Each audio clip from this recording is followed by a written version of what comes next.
Hi, today I'm going to show you how you can get your invoice from Fashion Nova. Now, there's a couple of options you can do this. First off, as far as I know, when you order something from Fashion Nova, you will get an invoice right there on the package, right? So on the top right of the package, there should be an invoice number there. The other thing you can do as well is by going up here on your account, you can find my orders and my info.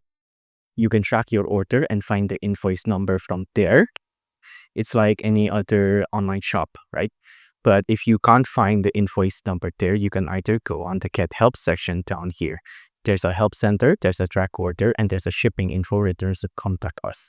If you can't find the invoice in any of these four section here, if it's like lacking or it's glitching out, you can contact them directly on the help center here.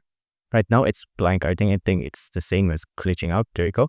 So you can see on the help center here, you can track your order here. You can get returns and refunds. You can help with my order, check gift card balance, and things like that.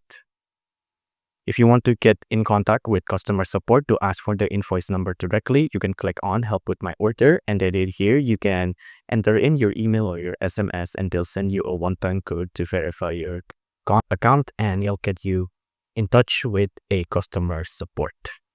If you like this video, please consider liking and subscribing.